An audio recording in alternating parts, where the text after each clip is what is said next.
This is The Offside, and welcome to another episode of the Real Recap, where we cover the latest news and rumors surrounding Real Madrid. But without further ado, let's get started. Kicking things off, we're going to do some match reviews on the last two games that Real Madrid played against Mallorca and Valladolid. In Madrid's first game, they took on Mallorca as the away team. They finished the game 1-1 as a draw. The game wasn't overly exciting by either team, but Real Madrid ended up getting the first goal, and it was none other than Rodrygo who kicked off the scoring for Madrid in this season. The lead-up play to this goal was kind of funky.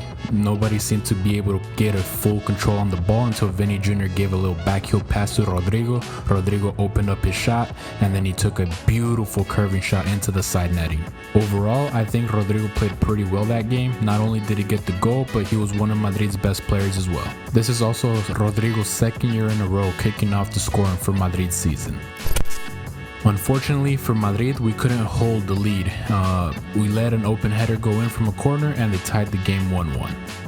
Now, even though the outcome was not ideal for Madrid, they did show some promise, but you can tell that the team still needs to gel a little bit more. I realize that everybody that's not a Madridista is already rejoicing at the fact that Madrid fell off, but to all my Madridistas, relax. Take your screenshots, keep your receipts, and we'll see at the end of the season. Now moving on to Real Madrid's second game of the season, but their first home game, they took on Valladolid. The first 45 minutes of the game were really boring, not a lot happened. Both teams couldn't really generate much, but the second half is when Madrid really started to take hold of the game. Madrid were awarded a free kick at a long ways away from goal, but Federico El Halcón Valverde took the shot and he blasted it into the bottom corner. Now the shot did take a slight deflection off a defender's foot, but it was on target and it had a lot of pace anyways. I think it was going to go in regardless, but I'm sure that the deflection didn't help the keeper's chances of stopping it anyway. Federico Valverde is so fucking good. Brahim scored Madrid's second goal, and it came off of a beautiful long ball assist from Eder Militao. And two things really stick out to me during this play. First of all, the simple fact that Eder Militao didn't just blast the ball to clear his line, but he looked up and found a beautiful ball that he could play. And secondly, that Brahim knew where to position himself so he can give that outlet pass to Eder Militao. He found that sweet spot where he can just be right on the limit without going overboard, and he did it perfectly. Now, Endrick was handed his Santiago Bernabeu debut at the later half of the game, and the dude didn't disappoint. He ended up actually getting a goal.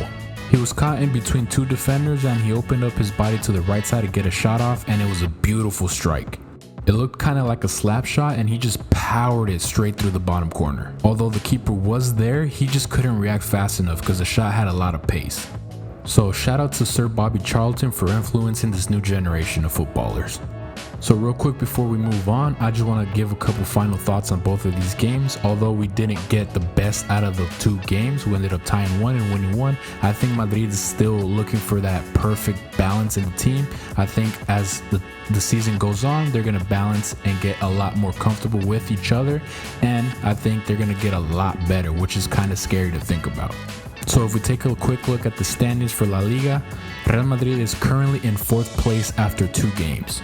So looking at Madrid's next 2 fixtures, Madrid's going to have to travel to Las Palmas to take them on. After that, they go back home to host against Real Betis.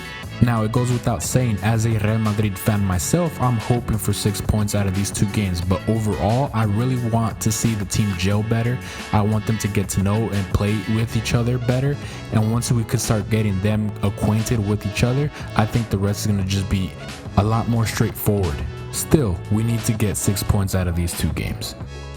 Now, unfortunately for us, we have some injury news that we have to cover. Our number 5, Jude Bellingham, is out, and he's expected to be out for at least a month, which means he's probably going to miss some of the first games in the Champions League season, but I think he should be back, and I think it actually will serve him in the long run because he was exhausted at the end of last season.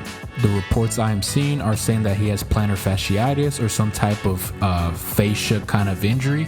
Some people are saying that it's a very rare injury because not everybody has the actual muscle that's injured, but it's really unfortunate for us because Jude is actually one of the best players in the world and one of the best players on this team, so we're gonna miss him. So I want to wish Jude a speedy recovery. I hope he comes back soon, and I hope when he does come back, I hope he comes back better than ever. But that's all I got for now. Thank you guys for watching. Don't forget to like, comment, and subscribe. And like always, a la Madrid.